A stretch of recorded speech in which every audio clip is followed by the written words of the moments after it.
Boom. What's up, everybody? Day two. Day two.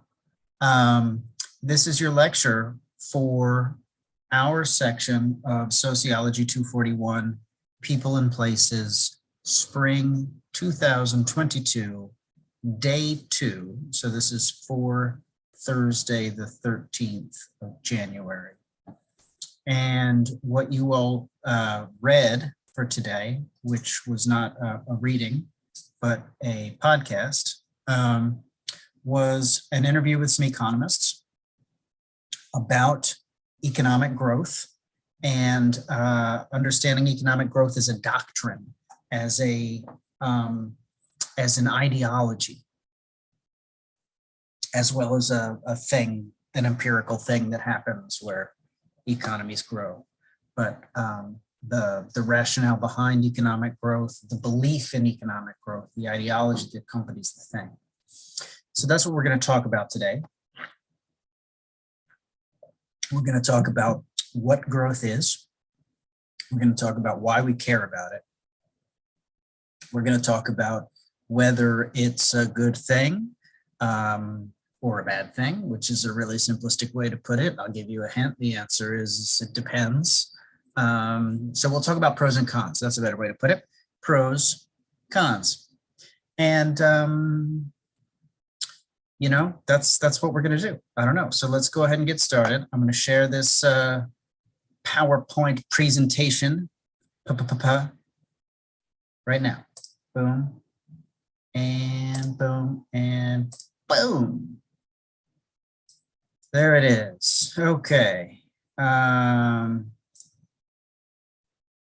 So that's the title. This is the title page. It says economic growth on it. That's how you spell that. And so what is economic growth? Well, if you read the news, if you listen to the news, if you follow current events, particularly political events, you will have heard this phrase. And it is almost always used to mean something that is unequivocally good, okay? We assume that economic growth will always and forever be good. And by we, I mean society, Western society more broadly. So what is it? Well, economic growth happens anytime there is a change in the economy in which jobs are created, in which income is earned, in which stuff is built, in which stuff is made, in which something gets bought, in which something gets sold. Basically, any economic transaction that takes place is a part of economic growth, okay? So if you're walking down the street and you decide to go into a grocery store or a 7-Eleven and buy a pack of bubble gum, when you make that economic transaction, that's economic growth. You're giving your income to this company that's selling you this product called bubblegum, right? And that economic growth that happens, it's localized inside that particular economic transaction, but it's related to a whole bunch of other economic transactions because that bubblegum wouldn't be on the shelf in that 7-Eleven if there wasn't a juicy fruit factory somewhere. And every box of bubble gum that comes off the assembly line in that juicy fruit factory, that represents economic growth. Every box that comes off the assembly line represents economic growth. Every paycheck. I mean, when you went into the 7-Eleven to buy the gum, I don't know why you're chewing gum, by the way, because gum is freaking gross, but this is the example that we have. So you're buying gum. At least it's cinnamon, because if it were like fruit flavored gum or bubblegum flavored gum, That's just not even, that's indefensible. It's a crime against humanity. But okay, so you buy cinnamon gum, which is the least offensive gum you can buy, and you do so with your paycheck, right? You work a job in exchange for which you receive wages. And so your work is economic growth. The job that you do, the wages you make, that pushes the economy forward. Then the things that you buy with the wages pushes the economy forward. And when you buy those things with the wages, you incentivize the people that made those things, in this case, a stick of cinnamon gum, to make more of that stuff, right? They get a little notice, beep, beep, beep, somebody bought our gum, make another box. That's economic growth, okay? So basically everything that happens in the economy, all economic transactions represent economic growth, okay? So what do we need to grow? What is at the root of economic processes, of these economic transactions that we're talking about?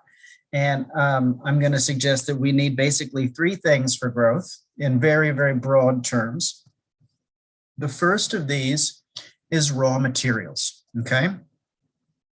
Raw materials means natural resources, basically, in their raw state, okay? So you can't build a house if on a planet with no trees, right? You need trees to build a house. You can't build a house on a planet with no rocks. You need mineral to make concrete, to make the foundation for the house. You need trees to make lumber, to make the framing for the house. You can't build a house on any planet without oil, because you need the energy that you get from burning oil to make the stuff, to turn the trees into lumber, to turn the rocks into concrete. You also need the oil to turn the oil into plastic so that you can put up the vinyl siding. You need the oil to make energy, to make glass, to put in the windows, right? So raw materials, natural resources, iron, copper, sand, dirt, water, oil, trees, fish. I make my house out of fish. All of these things that are natural resources that occur, that would exist on planet Earth if humans had never happened. Let's put it that way. All of these things that would still exist on planet Earth if humans had never happened, these are our raw materials, okay? These form the basic input into all economic transactions, right? So when you add more raw materials to the economy, when you decide, for example, that you need electric cars, and then you decide that in order to have electric cars, you're going to need high capacity batteries, really powerful batteries. And then you decide that in order to have really high capacity powerful batteries, you're going to need a shit ton of lithium to make these batteries out of, because they can really hold it, because lithium is a metal that can really hold a charge. So you're going to have to mine a whole bunch of lithium. In fact, if I'm not mistaken, a shit ton, as I just said, which is an official measurement. It's part of the metric system, if you've never heard of that before. A metric shit ton. So that's how much lithium you need, 1 metric shit ton. And then you have to mine that out of the earth. It's a raw material, okay? So when you've mined that metric shit ton of lithium out of the earth and introduced it into the economy in the form of high capacity batteries for electric vehicles, you've now added more raw materials into the economy. You've produced economic growth, okay? So that's our first piece of this process. Second piece of this process, labor. We add more labor into the economy, okay? Now, we are on an assembly line. We're in a factory. It's a Tesla factory. And we are putting these lithium batteries, huge batteries, into Teslas. And I don't know in the real world how this actually works, so we're just going to pretend we're making this up. And so we're standing next to each other. All of us, all 90 of us, are standing next to each other in a line, and we're putting batteries into Teslas, and the Tesla frame is coming down the assembly line. We're putting batteries into Teslas, and that's our job, right?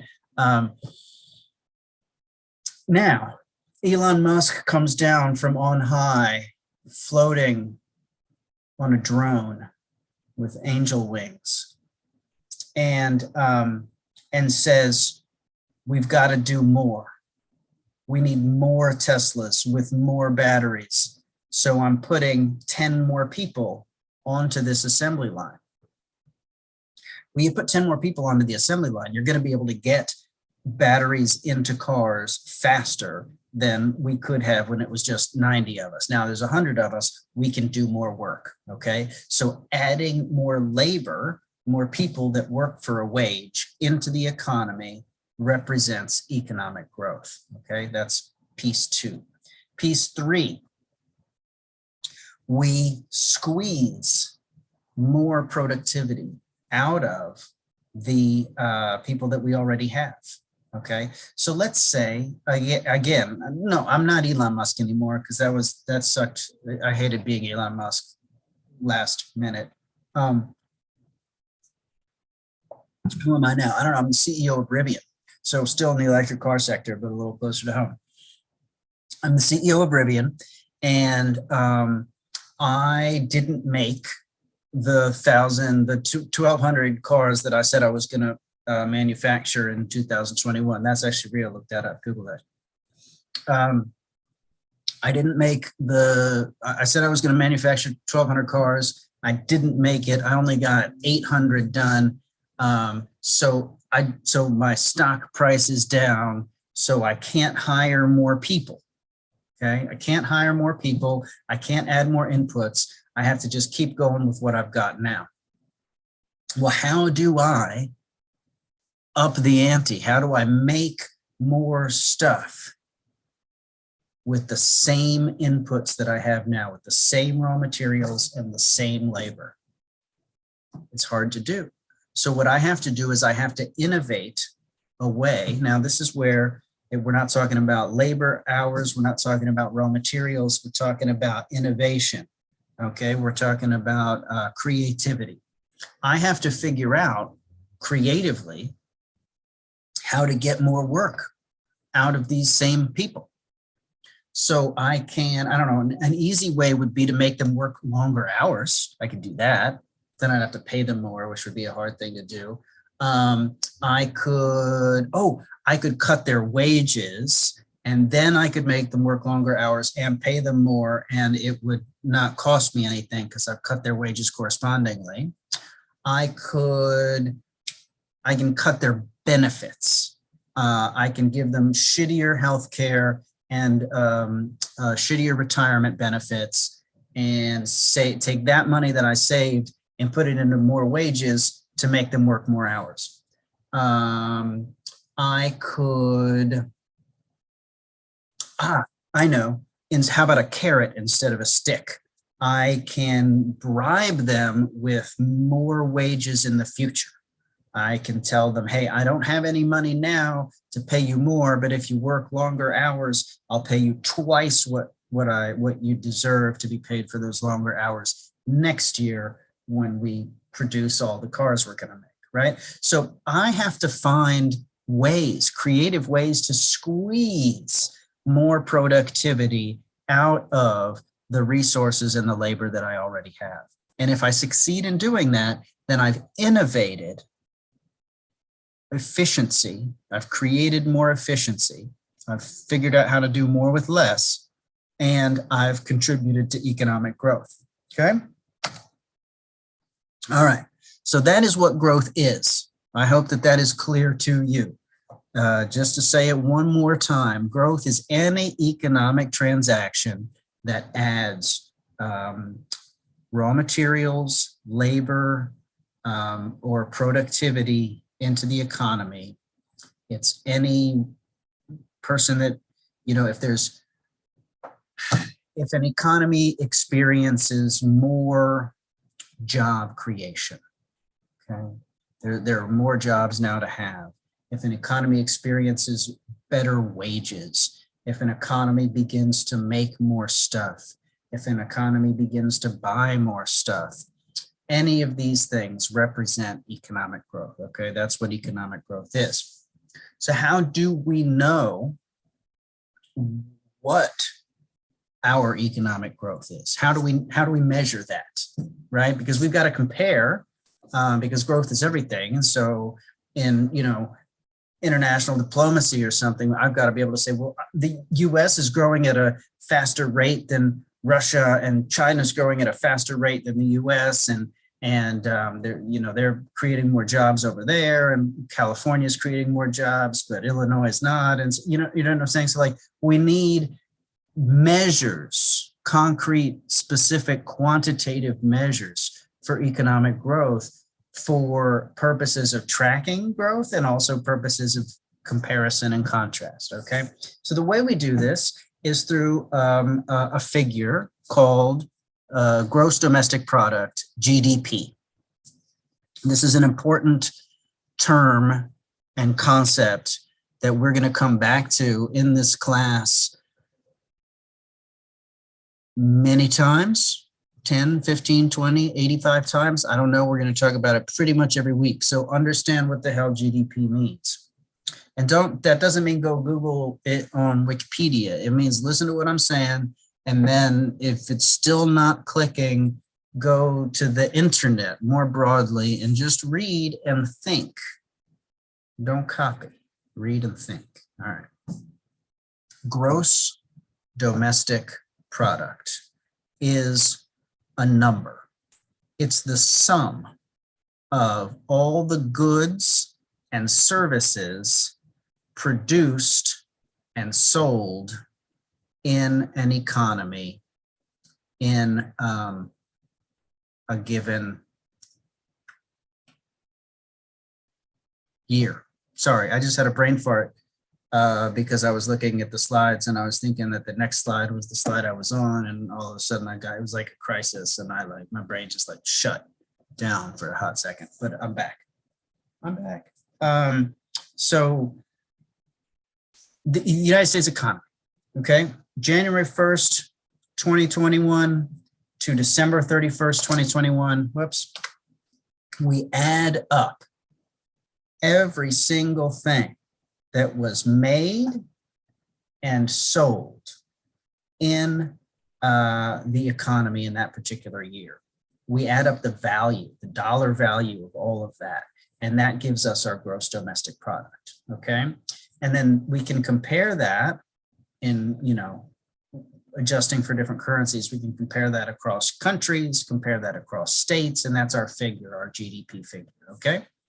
Now, GDP is a crude measure because there's so much that it doesn't tell us that's important. All it tells us is how much stuff was bought, how much stuff was sold, how much stuff was made. It doesn't tell us who bought it, doesn't tell us who sold it. It doesn't tell us how it was made, under what conditions. It doesn't tell us about the wages of the people that made it or the working conditions of the people that made it. Doesn't tell us about the environmental implications of stuff that was made, right? So I needed to make 100 million batteries. I needed, 10,000 metric shit tons of lithium. And in the course of mining all that lithium, I trashed and just poisoned, half of a country. And no water can be drunk, and all the cattle are dead, and you can't grow anything, and I just poisoned the entire country. Well, too bad for them, but I got my lithium that I needed and I got it really cheaply. That's economic growth, right? So that gets counted as economic growth. It gets celebrated as economic growth. And so the GDP concept obscures the conditions under which I, in this case, got the lithium out of the ground and poisoned the shit out of half a country, or the conditions under which I, grew all of my commercial soybean crop and used a ton of pesticides and got my neighbors sick, right? So the downside of trying to be as efficient and to trying to grow as much as possible is hurting things in the process and it really not mattering to you, because the point isn't to be a good global citizen. The point is to increase economic growth, okay? So those are some of the shortcomings. So this class, this lecture is like a baseline. It's a foundation. And upon this, we're going to build so much other stuff this semester. We're going to talk about so much other stuff. And so I feel like the idea of GDP, once we start using it in context and in practice over and over again in class, is going to start to really make a ton of sense. Okay. So growth is a thing, it's a phenomenon, okay? It's an empirical phenomenon. It's just a thing out in the world that you can, from your balcony, you can look and see. But it is also an ideology.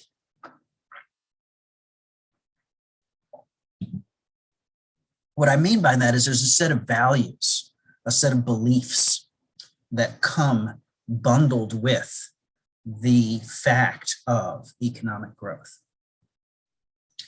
And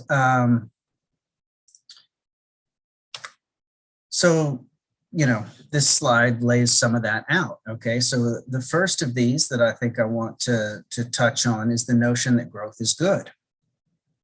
Growth is good. Growth is great. Economic growth specifically is good. As they said in the podcast, growth of a brain tumor, not so good. Growth of your little baby children into beautiful, flourishing adults, good.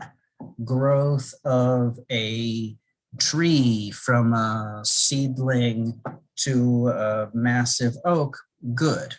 Growth of, a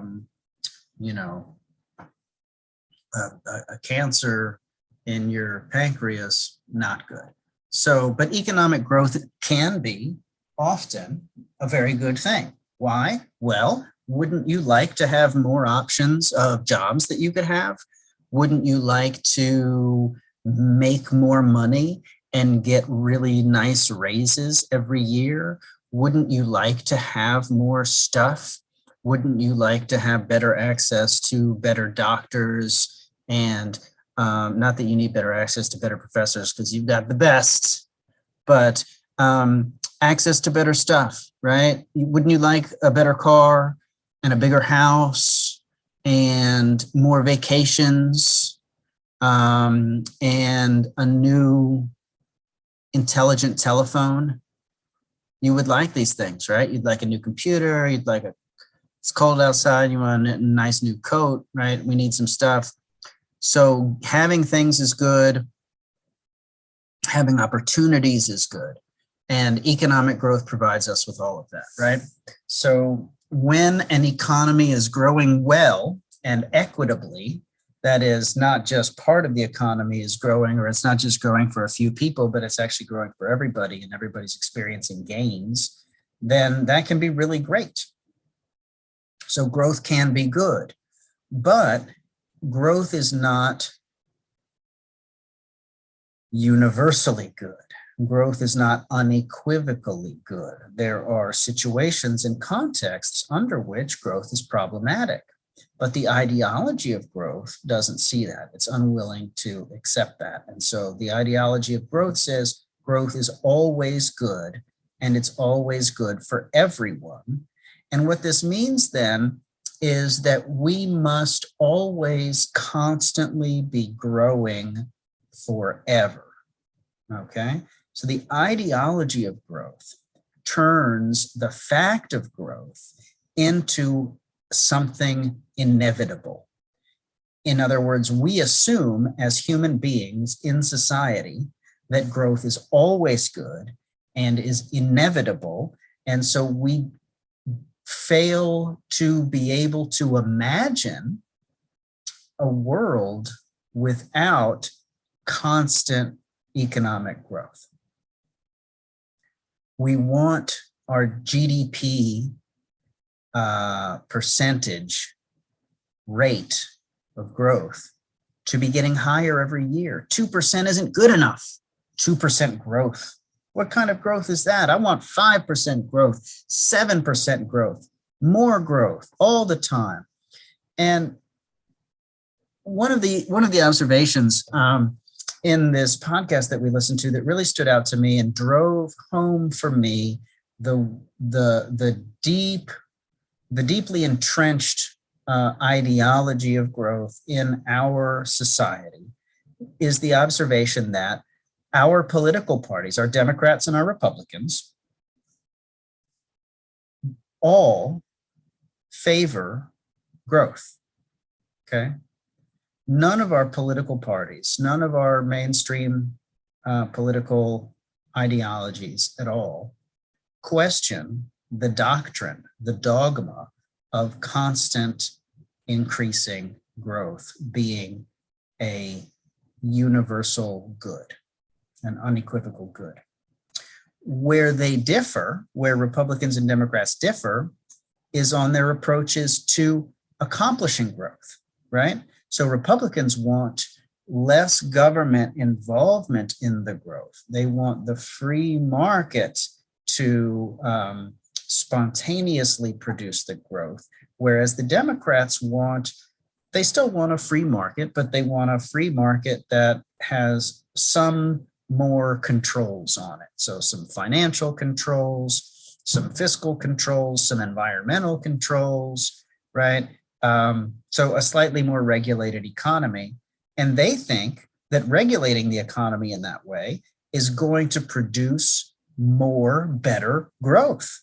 Republicans think that deregulating the economy in the way they want it done is going to produce more, better growth. So the distinction between these two, the debate between them, is on how to accomplish growth, but is never around whether or not growth is a good idea. That is just not even a part of the conversation. It's so far from being a socially acceptable question to ask. Does that make sense? I hope so, because I'm moving on.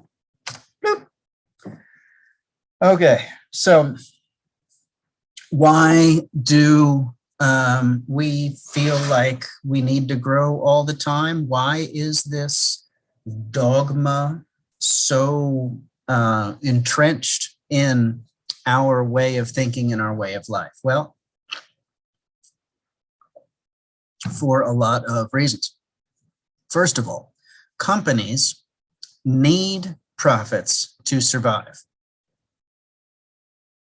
And actually, they need more than profits. They need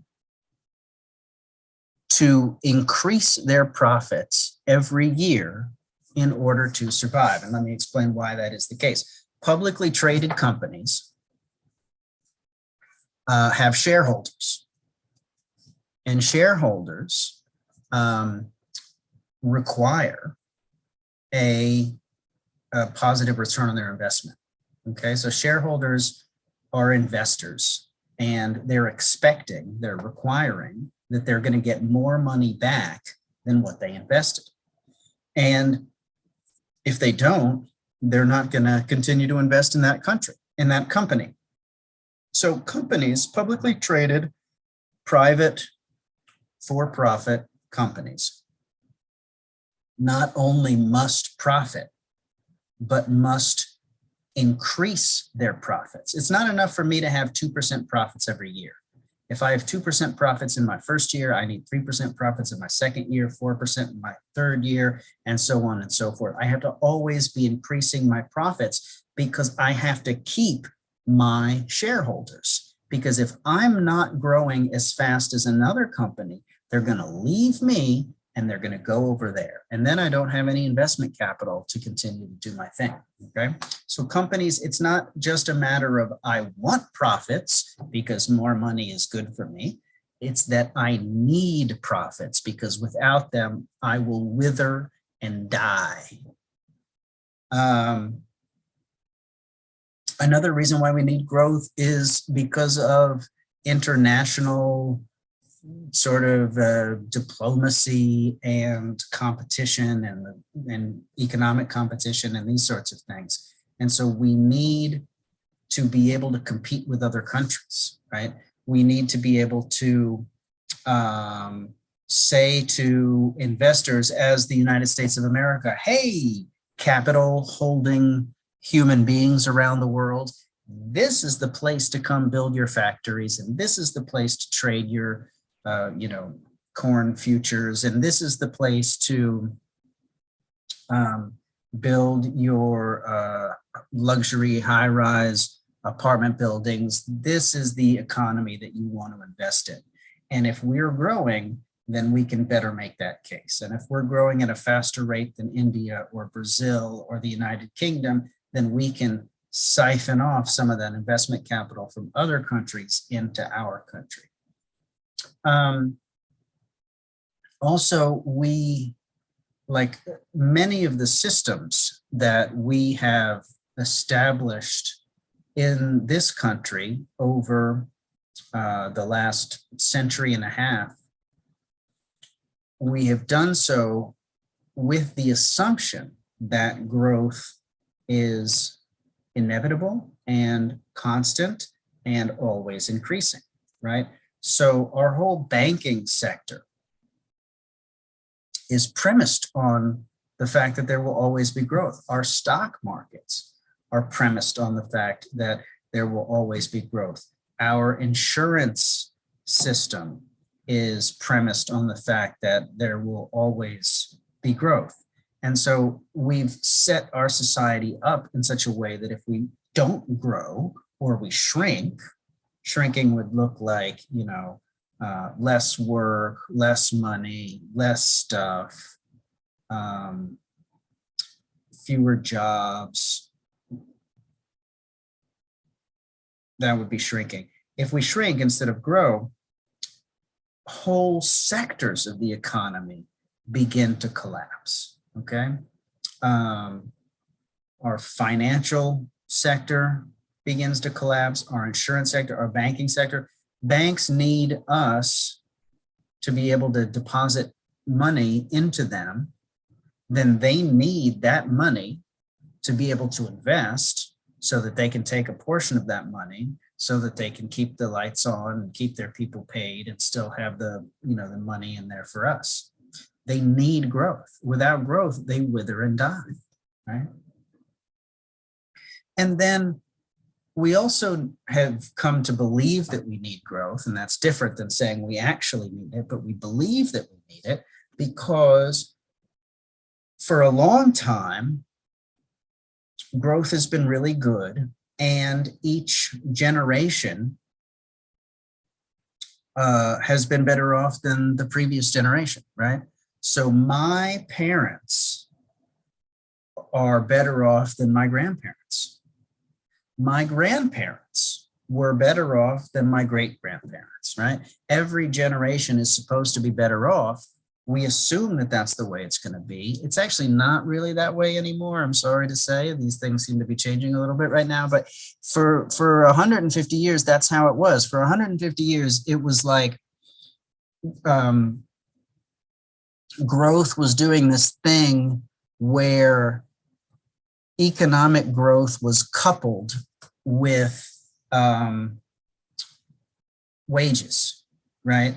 So as the economy grew, as more stuff got made, as more profits got made, as more things were bought, as more buildings were built, whatever, as the economy grew, our wages grew correspondingly. Our wages kept up.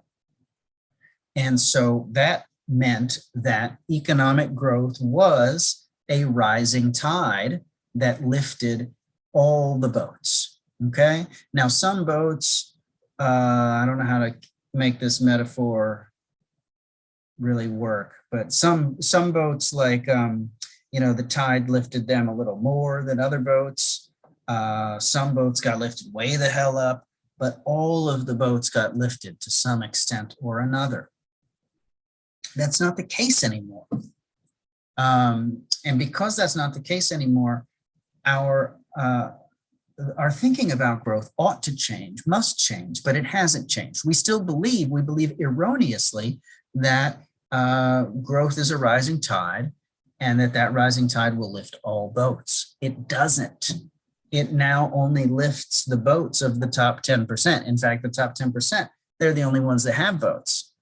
Big up to Joe Manchin of West Virginia, boat having person. I think I'm digressing. Am I mixing my metaphors and my real boats and metaphorical boats? I don't know what I'm talking about. Let's go to the next slide and see what that does. Boom. Hey, I'm amazing. I anticipated what I was going to say.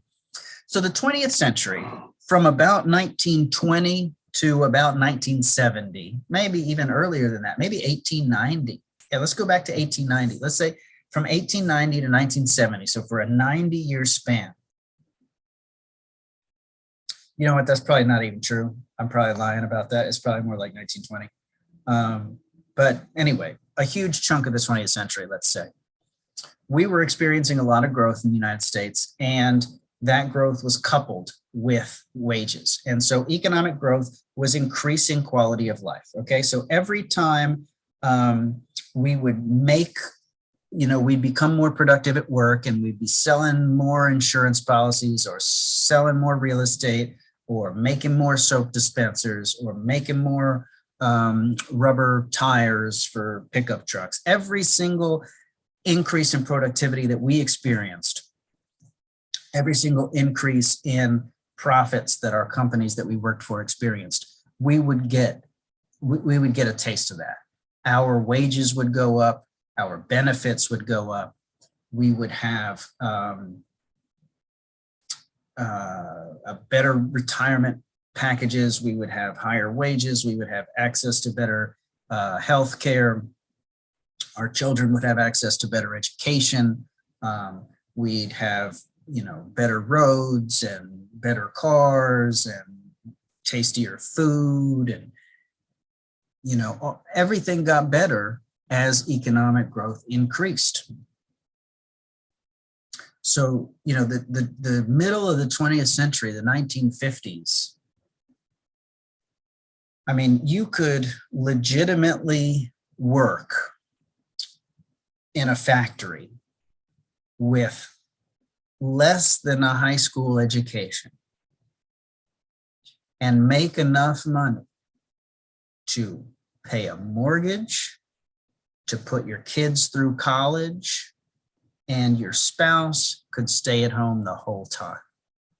And your financial future was guaranteed. You were not stressed about your retirement. Now, maybe if you're working at a factory in 1950 with a less than high school education, maybe you're not rolling around in a Rolls Royce and taking private jets to, the Bahamas or something. But you've got a house. It's not a mansion, but it's a solid 3-bedroom house with a 1-car garage in an inner ring suburb of a major city. You're paying your mortgage. You're paying all your bills. Your spouse is having Tupperware parties. Your kids get to go to college, and you never have to stress out about your retirement. You could do that in 1950. You cannot do that in 2022. I almost said 2021, but I didn't. 2022. You can't do that in 2022. Couldn't do it in 2021 either.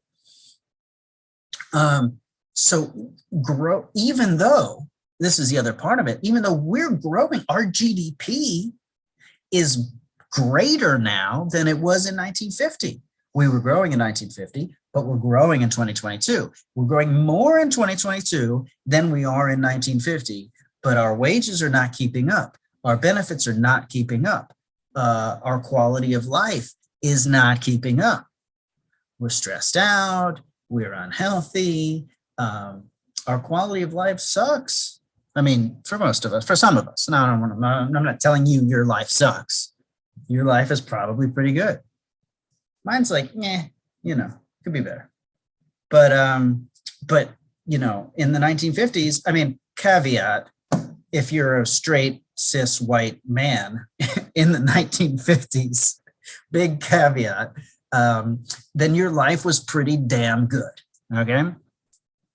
So growth and quality of life were coupled. They would grow together. They were tightly correlated. They are not that anymore. Okay. Let me show you specifically what I mean by that. So let's see here. Let me draw a little something just to keep it fun. What color do we want? Purple? Is that what you said? Lavender? Lavender. Lavender? All right. So this line here, well, that's not drawing anything. No. Oh, no, I'm not. Let me see here. How do I do this? I want to draw a line on my slide. That's what I want. I don't know how. Can I make a heart? Nope. Okay. I am not Zoom literate. I need to go back to the Zoom drawing board to learn how to Zoom draw. But I can use my mouse. I know you can see my little cursor here, so that's good enough. So this graph here shows you GDP and median family income, or average in a sense, not the mean, but the median, from the 40s to 2007. All right, so we got a good 60-year span here. And you can see from 1945, the black line here is median family income, and the white line is GDP, average GDP per person. So you can see from 1945 to right about 1980, GDP and family income keep perfect pace with each other. That means economic growth and the quality of life of individual families are in perfect sync with one another. Starting in the 1970s, but then really taking off in the 1980s, you see this decoupling where the white line continues to increase at a much greater rate than the black line. And so GDP continues to grow onward, skyward, but incomes, they still go up, but they go up much more slowly. So the space, you see the space here between the two lines becomes larger and larger and larger over time. That's the gap, that's the space between economic growth and income, family income. Now, economic growth requires families, AKA people that go to jobs every day, to work their asses off. Because if you and I that go to jobs every day aren't working our asses off, making tires or selling insurance policies or teaching the youth, if we're not doing our jobs every day as efficiently as possible, the economy isn't going to grow. It's not going to be, the productivity levels aren't going to be increasing, right? So growth in GDP means an increase in the amount of productivity that you and I and everyone else is putting into the economy. So we're putting more and more and more in. We're working harder. We're working faster, longer, stressed more, all this stuff. Fewer days off, fewer vacations, but we're getting less and less and less and less out of it, right? Our wages are going down and down and down. Or if they're not going down, they're continuing to rise, but they're rising so slowly that it's if your wages aren't even keeping up with the cost of living, you're not actually making more money. You know what I'm saying? Okay, so then the second graph here is from 1980 to 2014. And I included this second graph to show you what happened after 2005, because this first graph cuts off at 2005. So at 2005, the gap is pretty darn wide. It continues to get wider and wider and wider and wider. Then you see this dip right here. That is the Great Recession of 2008. But then almost immediately it begins to recover, and then it just keeps growing and growing and growing. But wages do not. Wages bump up a little bit in the late 90s, and then they basically stay stagnant from the late 90s until today. They haven't changed at all. Meanwhile, growth continues to its upward trajectory. So that's decoupling, right? Our quality of life and how hard we're working on behalf of growth are moving farther and farther apart. That's in the US, okay? That's in the US. So here's another caveat for you. If you're in Latin America, if you're in Peru, if you're in sub-Saharan Africa, if you're in Namibia, or if you're in Southeast Asia or Central Asia or South Asia, economic growth is probably still good for you. More stuff and better quality of life are probably still correlated for you, right? Because up until a certain point of like advancement in scare quotes, economic growth and quality of life are always going to be coupled. Because if you only make $10,000 a year and you get a 2% raise, that might mean the difference between being able to pay your bills and not being able to pay your bills. But if you're making $200,000 a year and you get a 2% raise, it has no meaningful impact on your quality of life. In fact, it just makes you more stressed. Now you got more stuff that you got to invest, more stuff you got to manage, more paperwork to figure out on your tax returns or whatever it is. It creates more stress than it alleviates. Okay. So these economists that we listen to today talk about what would happen if there were a sea change in our thinking here in the US about economic growth and our ideology about economic growth, away from this assumption, this doctrine, this dogma that we must always be growing as much as possible all the time. If we move away from that and we move toward something more modest, right? That says, what if it were okay for us to have fewer cars and smaller houses instead of always wanting more cars and bigger houses? What if it were okay for us to have less stuff, to go out to eat less, to take fewer vacations, to do less driving, to eat,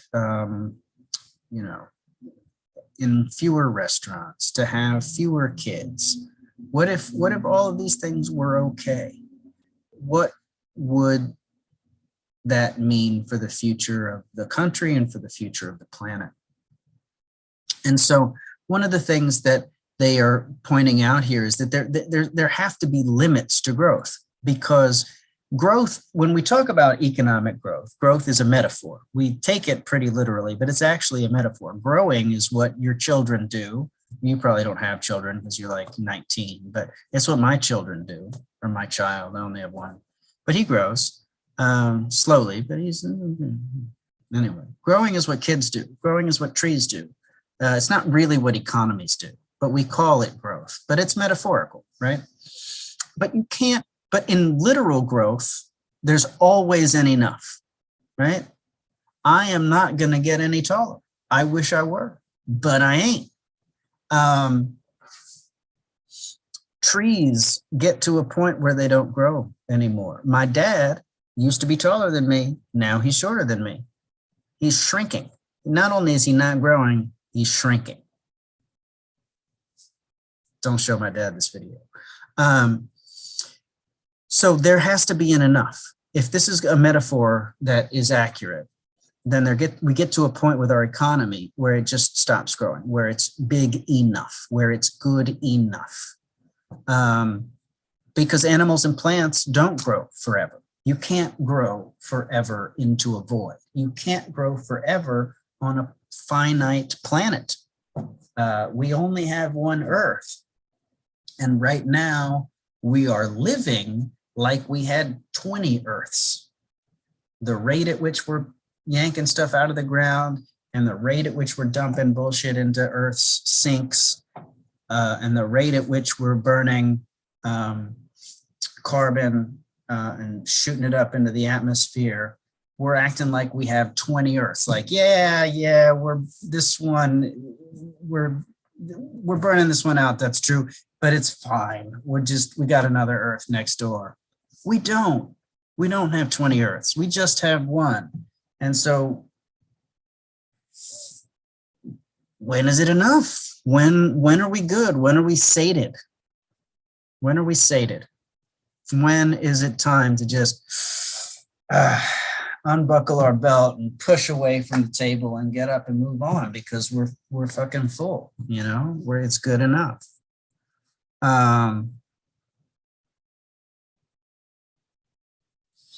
The other question they ask, which is a good question, is like, so we're growing, we continue to grow as an economy, but more people are poor.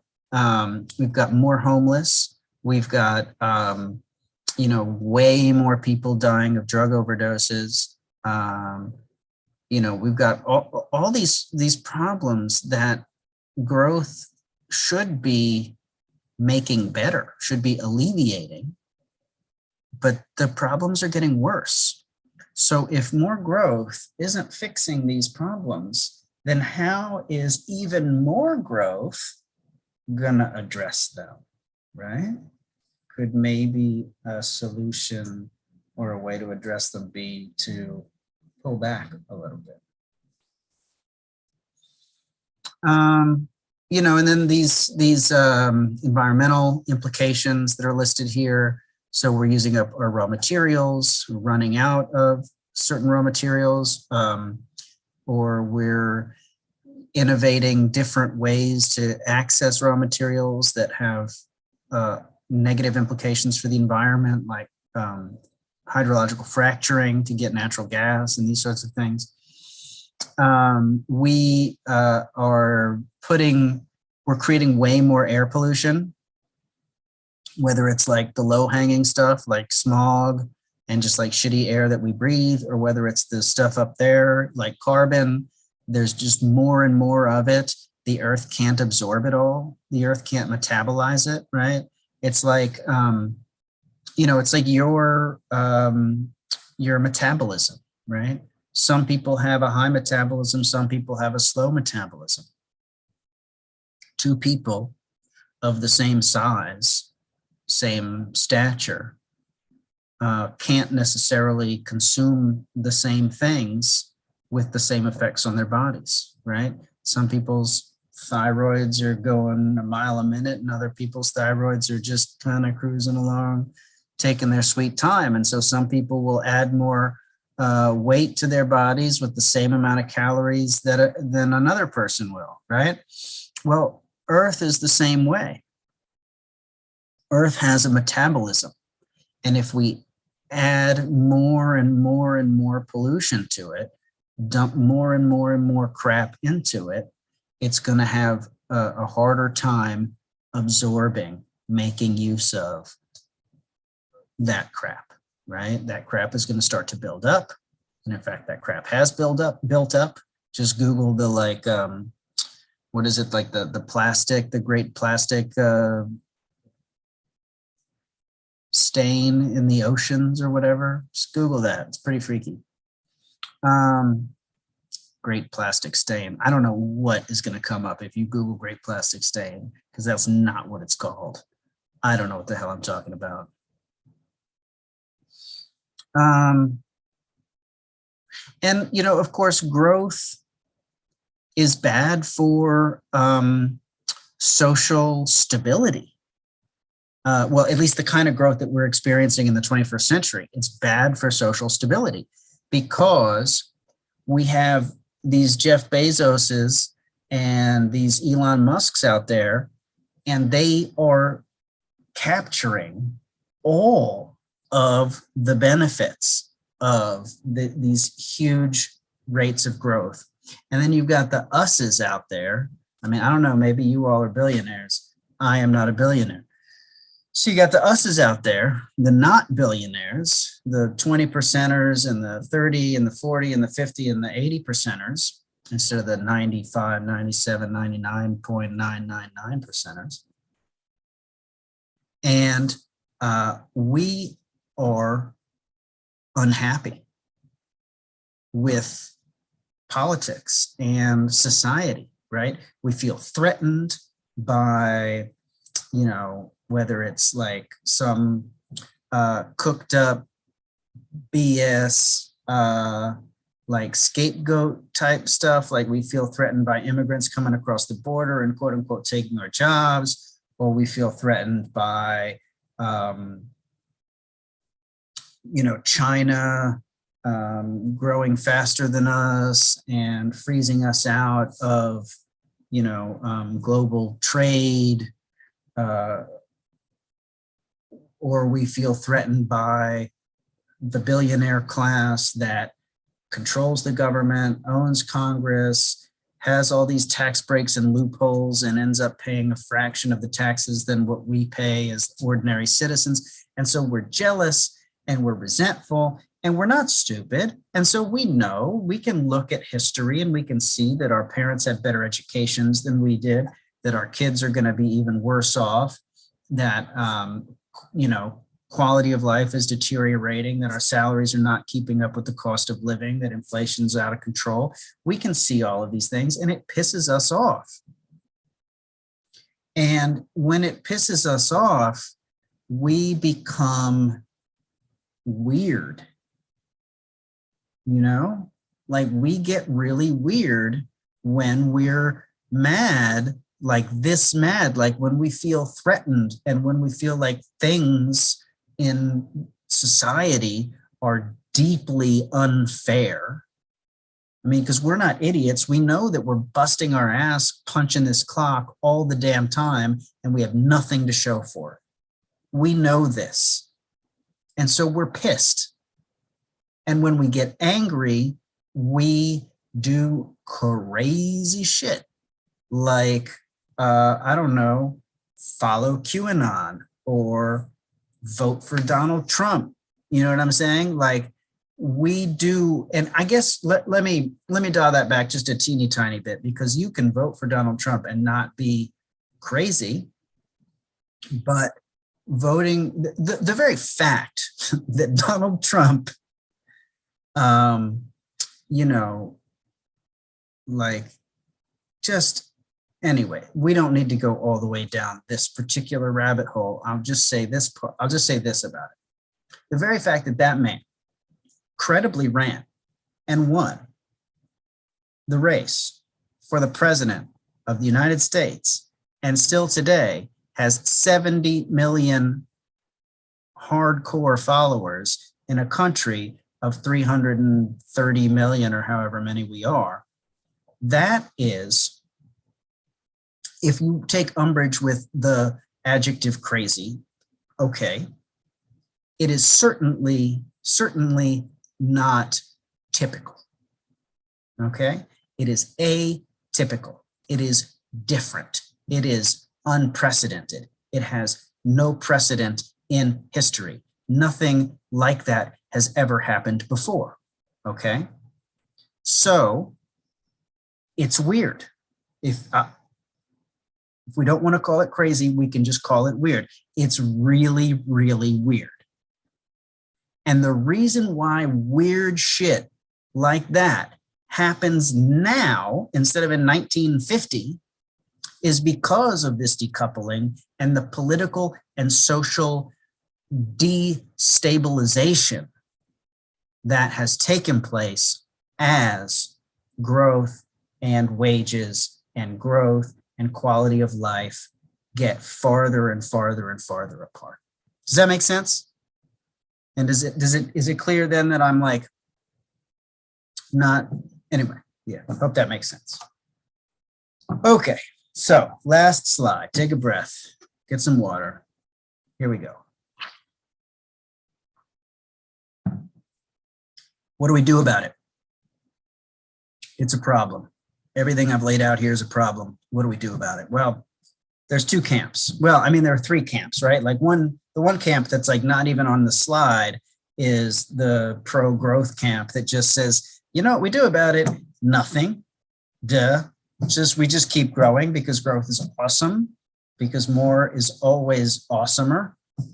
And what'll happen is, this is the pro-growth camp, what'll happen is the more we grow, if bad stuff happens like environmental pollution or political instability or the death of democracy and free media or whatever it is, we'll just innovate because there's always a financial incentive.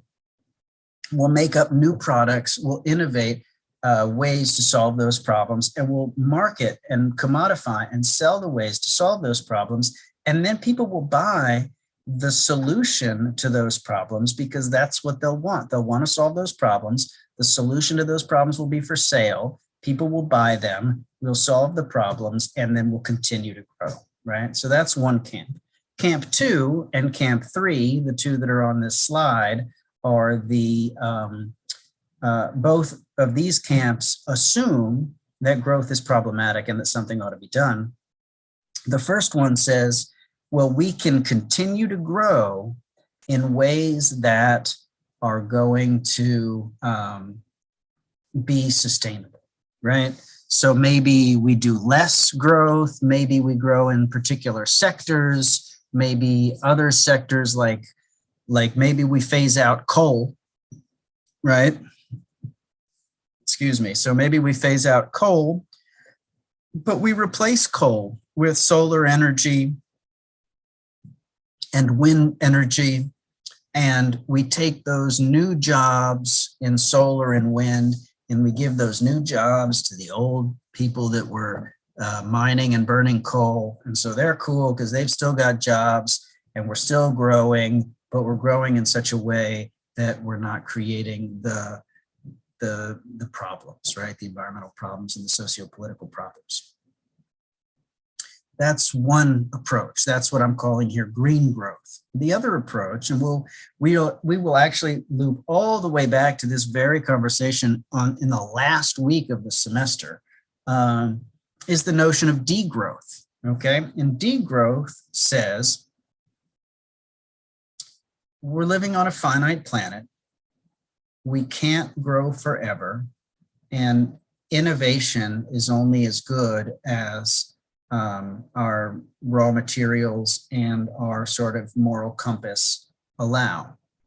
And so it may be time to begin to reimagine our economy, right? And reimagining our economy probably looks different to different people, right? But it's about, at its core, an economy oriented around being humane, being kind, being neighborly, conviviality, coexisting with the biophysical world rather than exploiting it. And in order to do that, all of us in this room, wait a minute, we're not in a room, but you know what I'm saying. All of us not in this room, but watching this video, are going to need to give shit up. Me, like particularly me. I'm going to have to give a lot of shit up. If I want to put my money where my mouth is on some degrowth shit, I'm going to have to stop having a cell phone and a car. And I'm going to have to, I don't even know, have a wood burning stove in my house instead of a gas furnace. And I'm going to have to wash my clothes by hand and hang them out to dry on a line in back of my house and have my underwear flapping in the wind when my neighbors go by. And I'm going to have to make peace with that stuff, right? I'm going to have to use